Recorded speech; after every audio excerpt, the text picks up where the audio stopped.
हाबिस इस्लाम channel में खुश आमदीद। अस्सलामु अलैकुम वरहमतुल्लाहि वबरकातुहू। दोस्तों, आजकल कुछ लोग औरतों के हैज़ के बारे में कुछ इस तरह के सवालात कर रहे हैं। औरतों में हैज़ की इब्तिदा कैसे हुई? क्या ये लड़कियों के लिए सज़ा है? क्या ये सच है कि हज़रत हवा अलैहिस्सलाम को सबसे पहले हैज़ आया जो अल्लाह की तरफ से उनके लिए सज़ा थी?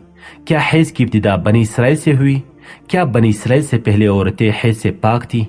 आज की वीडियो इंतहाई तहकीक के बाद बनाई जा रही है, जिसमें हम अपने नाज़रीन को कुरान और हदीस और मुस्तनद रवायत से इन सब सवालात के जवाब देंगे। असल में इस मौजू पर बात करना इसलिए भी ज़रूरी है क्योंकि आजकल बहुत सी वीडियोस फैल रही हैं जिनमें गैर मुस्तनद रिवायत पेश करके सादा मुसलमानों को गुमराह किया जा रहा है, जिसे देखकर हम सब अपनी माँ हज़रत हवा अलैहिस्सलाम पर बुराई बांध देते हैं। आपसे गुजारिश है कि इस वीडियो को पूरा ज़रूर देखिएगा ताकि दोबारा कभी कोई भी आपको इस मौजू पर गुमराह नहीं कर सके। हज़रत अब्दुल रज़ाक और मुस्नद इसहाक में हज़रत अब्दुल्लाह इब्न मसऊद रज़ियल्लाहु अन्हु और हज़रत अस्मा बिन्त अबी बकर से रिवायत नकल की गई है कि बनी इसराइल की औरतों को ये इजाज़त थी कि वो भी मर्दों के साथ जाकर मस्जिद में नमाज पढ़ें। मर्दों और औरतों के दरमियान एक पर्दा होता था। फिर एक दिन एक लड़की अपनी एड़िया उठाकर मर्दों में अपने यार को देखने लगी और फिर उसने ये रोज़ाना का मामूल बना लिया। इसकी देखा देखी सभी औरतें अपनी मस्जिद में आती और फिर एड़िया उठाकर पर्दे के ऊपर से गैर मर्दों से तांग जांग में लग गई। चुनांचे उनको मस्जिद में जाने से इस तरह रोका गया कि उन पर हैज़ मुसल्लत कर दिया गया। अब कुछ लोग इस रवायत से ये सबक लेते हैं कि हैज़ की इब्तिदा ही बनी इसराइल से हुई, जो कि गलत है, क्योंकि मुफस्सिरीन इस रवायत की तफसीर में लिखते हैं कि ये हैज़ आम नहीं था, बल्कि बनी इसराइल की औरतों को मस्जिद में गुनाह करने की वजह से अल्लाह पाक ने उन्हें ऐसे सजा दी कि 4 महीने तक मुसलसल सुबह व शाम औरतें हैज़ की कैफियत में रही और मस्जिद में आना बंद कर दिया। फिर जब अल्लाह पाक ने उनकी तौबा कबूल की तो ये अजाब उन पर से ख़त्म हो गया। सही अहादीस मुबारका से ये बात साबित है कि औरतों में हैज़ की इब्तिदा रोज़े अव्वल से ही है। आइए इस बारे में 2 अहादीस मुबारका बयान करते हैं कि जिनसे साबित होगा कि हैज़ की इब्तिदा पहले दिन से ही है, न कि बनी इसराइल से इसकी इब्तिदा हुई है। हज़रत आयशा रज़ियल्लाहु ताला अन्हा हुज्जतुल विदा में अल्लाह के रसूल सल्लल्लाहु अलैहि वसल्लम के साथ हज के इरादे से निकली। रास्ते में उन्हें हैज़ आ गया तो वो इस अंदेशे से रोने लगी कि अब वो मनासिक हज अदा करने से महरूम हो जाएंगी। आप सल्लल्लाहु अलैहि वसल्लम को मालूम हुआ तो आप सल्लल्लाहु अलैहि वसल्लम ने उन्हें समझाते हुए फरमाया, ये ऐसी चीज़ है जिसे अल्लाह ताला ने औलाद आदम में औरतों के लिए लाजिम कर दिया है। इस हालत में तुम भी वही सब करो जो हाजी करता है, सिर्फ पाक होने तक बैतुल्लाह का तवाफ न करो। बिल्कुल इसी तरह की एक हदीस हज़रत उम्मे सलमा रज़ियल्लाहु अन्हा से भी मरवी है। हज़रत उम्मे सलमा रज़ियल्लाहु अन्हा बयान करती हैं कि एक मौके पर मैं रसूलुल्लाह सल्लल्लाहु अलैहि वसल्लम के पास थी कि मुझे हैज़ आने लगा।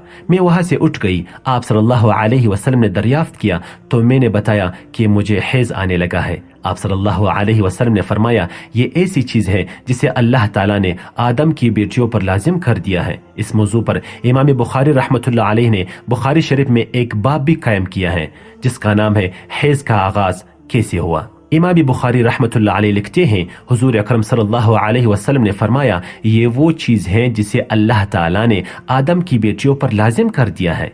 इमाम बुखारी मजीद लिखते हैं कि बाज़ लोग कहते हैं कि हैज़ का आगाज़ बनी इसराइल से हुआ है, जबकि इस मामले में नबी करीम सल्लल्लाहु अलैहि वसल्लम का इरशाद ज़्यादा मोतबर है, क्योंकि हुजूर सल्लल्लाहु अलैहि वसल्लम ने फरमाया कि अल्लाह ने ही इसको आदम की बेटियों पर लाजिम किया है और इसीलिए बनी इसराइल से पहले भी हज़रत आदम अलैहिस्सलाम की औलाद में ही मौजूद था। अल्लामा इब्न हजर अस्क़लानी रहमतुल्लाह अलैह और फतहुल बारी में भी यही बात साबित किया गया है कि हैज़ की इब्तिदाई तख्लीक से औरतों को आता रहा है। अब बात करते हैं उन रिवायत की जिनमें यह कहा जाता है कि इसकी इब्तिदा हज़रत हवा अलैहिस्सलाम से हुई और ऐसा बतौर सज़ा हुआ। इमाम तबरी रहमतुल्लाह अलैह सूरतुल बकरा की आयत नंबर 25 की तफसीर में हज़रत अब्दुर्रहमान इब्न ज़ैद रहमतुल्लाह अलैह की ये रिवायत नकल करते हैं कि हज़रत हवा अलैहिस्सलाम को पहले हैज़ नहीं आता था, उनकी तख्लीक पाकीज़ा हुई थी, यहाँ तक कि उन्होंने अल्लाह की नाफरमानी की और ममनुआ फल खाया जिससे उनको जन्नत से निकाला गया और फिर उनको हैज़ व हमल की सज़ा दी गई। और वो लिखते हैं कि अल्लाह पाक ने फरमाया, मैंने तुझे पाकीज़ा बनाया था लेकिन तू तूने मेरी नाफरमानी की, इसलिए अब मैं तुझसे खून जारी कर दूंगा। इमाम तबरी रहमतुल्लाह अलैह के अलावा बाकी तमाम मुफस्सिरीन ने इन रवायत को झूठा करार दिया है और इन रवायत को गैर मुस्तनद और नाकाबिल कबूल कहा है। हैज़ दरअसल एक तबईयाती मजहर है जिससे हर माँ औरत बलूगत से सनियास तक दोचार होती है और इसको सेहत की अलामत समझा जाता है। इसी हैज़ के खून से बच्चे की परवरिश की जाती है। ये अल्लाह पाक का निज़ाम है। गैर हामिला औरतों को अगर हैज़ न आए तो उसको बीमारी की अलामत समझा जाता है। ये औरत के लिए कोई सज़ा नहीं है और न ही ये बात किसी रिवायत से साबित है कि ये औरतों के लिए सज़ा है, बल्कि ये एक जिम्मेदारी है जो अल्लाह पाक ने इंसानियत की तख्लीक के लिए औरतों पर डाली है। इसीलिए जो औरतें इस जिम्मेदारी को बखूबी निभाती हैं वो अजर सवाब के मुस्तहिक भी होती हैं। जैसा कि हज़रत आयशा रज़ी अल्लाह अन्हा एक दफ़ा नबी करीम सल्लल्लाहु अलैहि वसल्लम से सवाल किया कि ए अल्लाह के नबी सल्लल्लाहु अलैहि वसल्लम, मुझे तो लगता है कि औरतें पैदा ही मुसीबत झेलने के लिए हैं। हज़रत आयशा का इशारा हैज़ और हमल की तकालीफ की तरफ था। हुज़ूर सल्लल्लाहु अलैहि वसल्लम उसे सुनकर मुस्कुराए और फरमाया, नहीं, बल्कि ये ऐसी चीज है कि जिसके जरिए बनी आदम की औरतें आजमाई गई हैं। इस हदीस के तशरीह में आलामा इब्न हजर रहमतुल्लाह अलैह फतहुल बारी में लिखते हैं कि औरतों की तख्लीक ही अल्लाह पाक ने ऐसे की है कि उन्हें हैज आए। जो औरत इस पर सब्र करेगी तो वो अजर के मुस्तहिक होगी और जो इसको मुसीबत और बुरा समझेगी तो अल्लाह ताला की तख्लीक में ऐब निकालने जैसे गुनाह की मुर्तकिब होगी। उम्मीद है कि अब आप जान चुके होंगे कि ये ना तो औरतों के लिए कोई सजा है और ना ही इसे सजा के तौर पर हजरत हवा अलैहिस्सलाम पर लाजिम किया गया था और ना ही हैज बनी इसराइल की औरतों से शुरू हुआ, बल्कि हैज व हमल तो अल्लाह पाक की आजमाइश है औरतों के लिए, जिनका अल्लाह ताला बरोज़ क़यामत औरतों को अजर अता फरमाएगा। ए अल्लाह पाक हमारी तमाम बहनों को इस आजमाइश में सब्र व तहम्मुल अता फरमा और नेक अमाल की तौफीक अता फरमा। अच्छा, अब आते हैं हैज के जरूरी मसाइल की तरफ। बाज लोग जाहिल होते हैं, उनको हैज का मसला मालूम नहीं होता, वो अपनी बीवी बिचारी को गुस्सा करना शुरू कर देते हैं कि क्यों नमाज नहीं पढ़ती, क्यों रोजा नहीं रखती, हालांकि उनको हैज का मसला मालूम नहीं होता। तो हैज के बारे में अक्सर खवातीन बिचारी ये सवाल करती हैं कि क्या हैज के दौरान नमाज पढ़ना, रोजा रखना, तिलावत करना, जिक्र करना कैसा है? तो इसका जवाब ये है, जिस औरत को हैज आ जाए तो हैज के दिनों में नमाज पढ़ना जायज नहीं, रोजा रखना जायज नहीं और कुरान की तिलावत करना जायज नहीं। ये तीनों काम आप नहीं कर सकते, लेकिन इन दिनों में आप जिक्र व अस्कार कर सकती हैं और दुआ भी कर सकती हैं। और फिर दूसरा सवाल ये किया जाता है कि क्या बाद में इन नमाजों और रोजों की कज़ा लाजिम है या नहीं?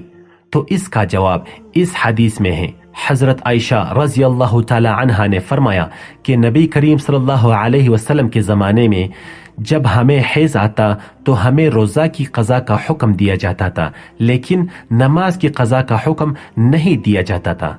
तो औरत के लिए नापाकी यानी हैज व निफास की हालत में नमाज पढ़ना जायज़ नहीं बल्कि मुआफ़ है और इसी तरह बाद में इसकी क़ज़ा भी लाजिम नहीं। ये तो हो गई नमाज की बात। रही बात रोज़ों की क़ज़ा की, तो रमज़ान मुबारक में औरत के हैज़ के दिनों में जितने रोज़े क़ज़ा होंगे, रमज़ान मुबारक के बाद इन रोज़ों की क़ज़ा लाजिम होगी। यानी खुलासा ये कि नमाज की क़ज़ा नहीं, सिर्फ रोज़ों की क़ज़ा लाजिम है। तो दोस्तों, उम्मीद है कि आपको इस वीडियो से मुकम्मल मालूमात और इत्मीनान हो चुका होगा। इंशाअल्लाह जिंदगी रही तो नई वीडियो के साथ मिलेंगे। अपनी दुआओं में ज़रूर याद रखिएगा। अस्सलामु अलैकुम व रहमतुल्लाहि व बरकातुहू।